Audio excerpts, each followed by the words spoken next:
כל ישראל מירושלים, למאזינים חג שמח ושלום רב. השעה קשה והנה החדשות מפי אבא גנוב. נשיא בית המשפט העליון בדימוס, הפרופסור אהרון ברק, טוען בכנס, עבורו קיבל סך של $800 לשעה טבין ותקילין, כי ישראל אינה מדינה דמוקרטית אמיתית.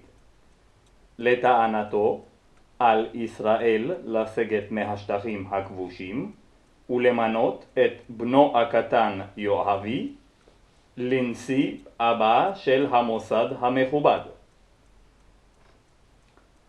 טורקיה הודיעה על ניתוק יחסים דיפלומטיים עם ישראל לאחר שהאחרונה סירבה לספק לטורקיה מלאי מספיק של איברי מין זכריים המותאמים לצורכי הישבן הטורקי.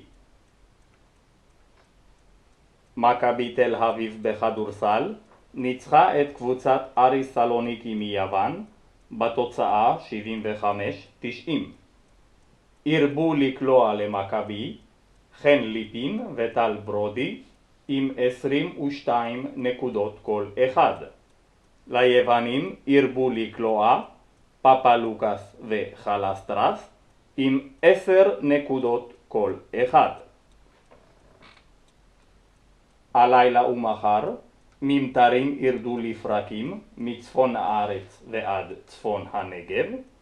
מחר תורגש ירידה ניכרת בטמפרטורות והן יהיו נמוכות מהרגיל לעונה. הטמפרטורות החזויות ברמת הגולן ובגליל מ-10 מעלות ביום עד 6 בלילה, בחיפה ובתל אביב מ-15 מעלות ביום עד 9 בלילה, בירושלים מ-12 מעלות ביום עד 7 בלילה, ובאילת מ-20 מעלות ביום עד 10 בלילה.